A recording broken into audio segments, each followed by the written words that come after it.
Let's open the Bible to the book of Ecclesiastes, chapter 2, once again. We're going to consider the last couple of verses in Ecclesiastes 2. Let's read beginning there at verse 24. There is nothing better for a man than that he should eat and drink, that he should make his soul enjoy good in his labor. This also I saw, that it was from the hand of God. For who can eat, or who else can hasten hereunto more than I? For God giveth to a man that is good in his sight wisdom, and knowledge, and joy. But to the sinner he giveth travail, to gather and to heap up, that he may give to him that is good before God. This also is vanity and vexation of spirit. After discussing vanities and sorrows and griefs of life, Solomon turns to what briefly can be called egotism. And he denies what he has just said about all man's days being sorrowful and full of travail up there in verses 22 and 23. And now he says that some men do have joy, and they do enjoy the good of their labors in verse 24. But to do this, however, he had to bring in the subject of God. Without God, you are really not enjoying life, because you're not recognizing the one from whom the blessings come. Until you do that, you can't truly be enjoying the good things of life. You're just indulging yourself or satisfying your flesh for the sake of a good feeling. Until that wears off and you'll be seeking another good feeling. But it says, this also I saw, that it was from the hand of God. There in verse 24. The reasoning, though, for him is basically this: the highest good in life is to eat and drink and enjoy your work. And who can eat, or who else can hasten hereunto more than I? Verse 25. That's the part that's egotism. My standard is the best one, and therefore absolute for all men. It works for me, so it should work for everyone else. Notice verse 26 again. For God giveth to a man that is good in his sight wisdom, and knowledge, and joy, but to the sinner he giveth travail, to gather and to heap up, that he may give to him that is good before God. This also is vanity and vexation of spirit. Evidently not all men find grief and travail and vexation of spirit. A man that is good in God's sight is dealt a different hand in life than the sinner. And he says the hand of God in verse 24. Well, the hand of God shows up as an expression for what he deals out to certain men. His permissive will in allowing them certain joys and pleasures for having been good in his sight. The good man is contrasted with the sinner. We've tried to cover this or talk about this many times in the book of Proverbs, in the book of Psalms. In the Old Testament, a man's righteousness was judged, it was determined by the amount of good that he had done or performed. His obedience to the commandments as he had received them in the law of God, and or his obedience to the conscience, first of all, that is placed inside every man. And contrary-wise, someone who was a sinner, and without hesitation and known to be a sinner, is called a number of things. They're either an evil doer, they're called the wicked, they're the unrighteous in the scriptures. Those are people whose reputations are known for having done, for doing more bad than good. And this was Solomon's position throughout the book of Proverbs, to contrast a righteous man or a good man and one who is clearly marked out as a sinner. Now, all have sinned, we believe that. But those whose reputation is having done more bad than good, they get labeled as sinners, and everybody else thinks that they're okay. That's the problem with man, is he keeps wanting to interpret the world around him the way it was set up before the time of Christ, by identifying those who are extra good and identifying those who are extra bad, and then somehow he always finds a way to slide over into the camp of the good. But look back at Proverbs, just a couple of verses there. Proverbs 13. Proverbs 13 and verse 21 there says, "Evil pursueth sinners, but to the righteous good shall be repaid." And Proverbs 23, verse 17, "Let not thine heart envy sinners, but be thou in the fear of the Lord all the day long." And the term for sinner is used the same way in Christ's time as well. Go forward to the book of John.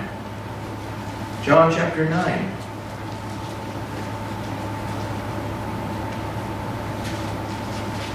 John chapter 9. And verse 24. "Then again called they the man that was blind, and said unto him, Give God the praise. We know that this man is a sinner." Referring to Christ. And look back at Luke chapter 7. Luke 7 and verse 37. Luke 7:37, "And behold, a woman in the city, which was a sinner, when she knew that Jesus sat at meat in the Pharisee's house, brought an alabaster box of ointment." And you'll see that, one thing that most Christians forget, they tend to forget, and they really shouldn't. I mean, you think it'd be simple enough that they could grasp a hold of it, but they always tend to forget. And what they forget is that during Christ's public ministry, before Calvary, everyone was still living in Old Testament times. Most Christians read the Matthew, Mark, Luke, and John, and they keep wanting to interpret it all the same way they interpret the epistles of Paul. But technically, before Calvary, the death, burial, and resurrection of the Lord, everybody was still living in Old Testament times. So it shouldn't surprise us that we find the word sinner used the way it was used throughout the Old Testament. Those who were obviously and undeniably known for sin, as opposed to someone who has a reputation for doing good. And that was the reputation that they each earned respectively and carried around. And Solomon had been taught by his father David. Go back, if you will, to 2 Samuel chapter 3.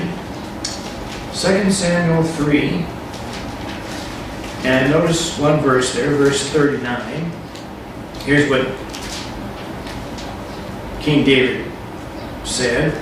"And I am this day weak, though anointed king. And these men, the sons of Zeruiah, be too hard for me. The Lord shall reward the doer of evil according to his wickedness." And when David was not right with God, he had no rest, he had no peace. Go back to 1 Samuel chapter 30, just a page or two. 1 Samuel 30. And start here at verse 3. "So David and his men came to the city, and behold, it was burnt with fire, and their wives and their sons and their daughters were taken captives. Then David and the people that were with him lifted up their voice and wept until they had no more power to weep. David's two wives were taken captives, Ahinoam the Jezreelitess, and Abigail the wife of Nabal the Carmelite. And David was greatly distressed, for the people spake of stoning him, because the soul of all the people was grieved, every man for his sons and for his daughters. But David encouraged himself in the Lord his God." So Solomon learned that basic principle, that the one who does righteousness will receive righteousness, and the one that does wickedness will receive wickedness and judgment back on himself. And Solomon is thinking more clearly now, once we get here to the end of chapter 2, than he was earlier in chapter 2. He is boasting of his pleasures, and pleasure indulgences, back in chapter 2, Ecclesiastes 2, verse 10. Whatsoever mine eyes desired, I kept not from them. I withheld not my heart from any joy, for my heart rejoiced in all my labor, and this was my portion of all my labor. He had a taste of a really good life, enjoying the favor of the Lord, before he began to experiment with mirth and with laughter and with folly, as we talked about earlier, a few weeks ago. And now looking back, he says that that was the best life. Before he, I guess the way we could apply it in our day is to try and teach our young people that living a life, seeking to live a life that's pleasing in the sight of God, that's honoring to your parents, honoring to those who have trusted you with some responsibility, and honoring to those who are expecting good things of you and you expecting good things of them, and not yield to temptation to go out and do a number of dumb things that other people are doing. It might seem boring at times, it might seem that you're restricted at times, but our young people need to learn that truly that's the best life.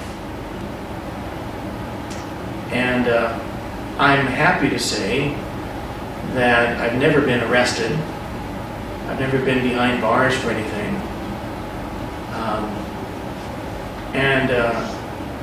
There are some guys that come in with great testimonies of how they were bikers in the Hells Angels group or some other thing, or they were involved in all kinds of organized crime, or they did a number of things, and they just went around the world with sin before they finally turned to the Lord Jesus.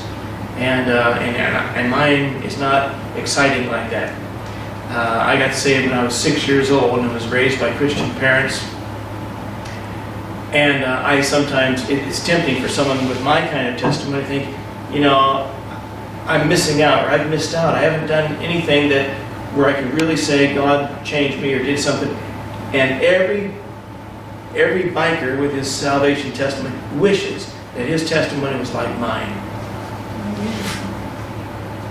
And so Solomon is recognizing that he was the son of a king. He had the favor of God. And after his father was gone, he answered correctly and told the Lord he wanted wisdom to judge the nation. God said, because you haven't asked for money or fame or power, I'm going to give you all of those things as well as wisdom. And became the wisest man of the ancient world. But the flesh just pulled him away from the blessings of God, so that he would experiment with his friends. And he'd see a woman and he wanted her as a wife. He'd add her to his collection. The guy had 700 wives and 300 handmaidens or concubines. And then he concludes in the book of Song of Solomon, all is vanity. Really, the summary of Song of Solomon is, if you can find one woman who truly loved him and his heart was truly in love with, her love would surpass all of the others. And that's truly a love story going back and forth between the voices in that book. But believe it or not, well, actually, before we move on, this contrasting thought that on one hand he's saying, it's, how do I express it? Look at a couple of verses. Ecclesiastes 5.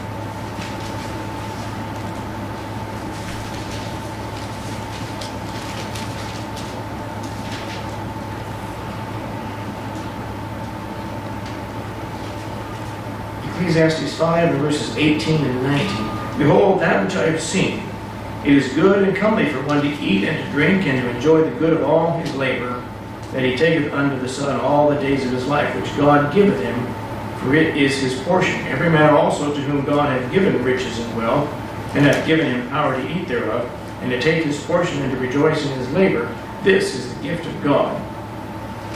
And again, in chapter 9, verse 7, he says something similar.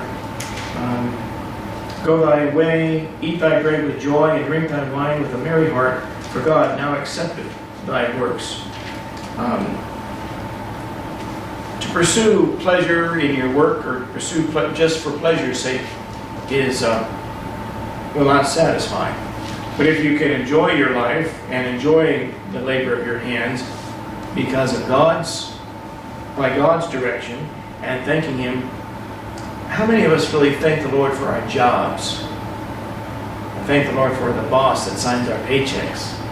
That's not something many Christians think of or talk about, but we ought to. And the job will become more of a blessing to you than simply a burden you have to show up for every day. If you say, thank you, God, that I'm able to work, I'm able to do this, I'm able to make money to pay the bills and support the family or needs that I have.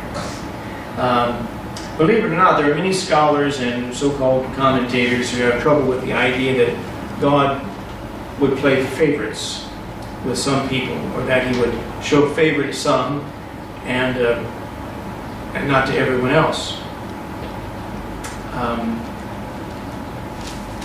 And you can see how the charismatics could run away with verse 26 tonight. For God giveth to a man that is good in his sight wisdom and knowledge and joy, but to the sinner He giveth travail, to gather and to heap up, that he may give to him that is good before God. I don't know how many times I've heard some charismatic preacher on television come up with the idea that it's God's plan to give His children the wealth of the sinner.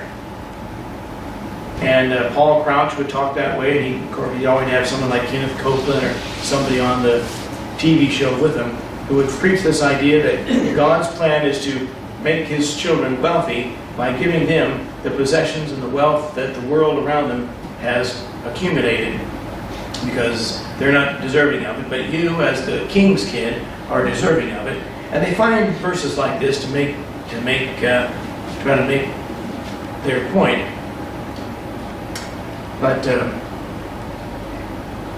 and there are some commentators who can't imagine that God would be favorable towards some and unfavorable towards others. And yet there's a lot of testimony in the New Testament to suggest that God does have favorites, or God does play favorites. I'll have you look at one last verse, Romans 9. Romans 9, and certain statements in the Bible that seem to reinforce the idea that God does look on some with favor and look on others without favor, with unfavor. One quick verse, Romans 9:13, as it is written, Jacob have I loved, but Esau have I hated. And the Bible doesn't explain the story in this chapter, but the statement itself ought to speak for itself. Christ loved the church and gave Himself for it, Ephesians 5:25. And He said, I pray not for the world, John 17, verse 9. When Jesus therefore saw His mother and the disciples standing by whom He loved, John 19:26. Christ called the Pharisees, said to the Pharisees, ye serpents, ye generation of vipers, Matthew 23:33. He said, depart from me, ye cursed, into everlasting fire prepared for the devil and his angels, Matthew 25:41. We also read, then will I profess unto them, I never knew you, depart from me, ye that work iniquity, Matthew 7:23. Jesus said, he that hateth me, hateth my Father also, John 15:23. That's not a very nice way to talk about people. Having loved His own which were in the world, He loved them unto the end. John 13, verse 1. You know, it shouldn't be hard to recognize that God has favored the nation of the Jews more than any other nation in the history of the world. If God was going to have a superior race, or some sort of master race, or preeminent race on this world, it wouldn't be white people. It'd be the Jew. And the Klan, they've always thought that those white people and white descendants of European ancestry, they were the true. But you remember Herbert W. Armstrong and Garner Ted Armstrong, British Israelism, that the lost 10 tribes of Israel were never clearly identified, and they spread out into Europe and intermixed with European tribes, European peoples, and all the blessings then began to pour upon the people of the British Empire, and by extension the people of America, so that all of us white people are the true inheritors of Israel's promises. That's essentially what Herbert Armstrong taught. That's exactly what the Ku Klux Klan teaches. And the Nation of Islam, they believe that all the promises of God to the Jew were actually belonged to the black African race. And they, through convoluted storytelling, have tried to portray Jesus as being black. In the Louis Farrakhan, the Nation of Islam, and some of their literature, they've actually said, when the book of Revelation says his hair was white as wool, they take that to mean the texture of his hair was like wool, rather than the color.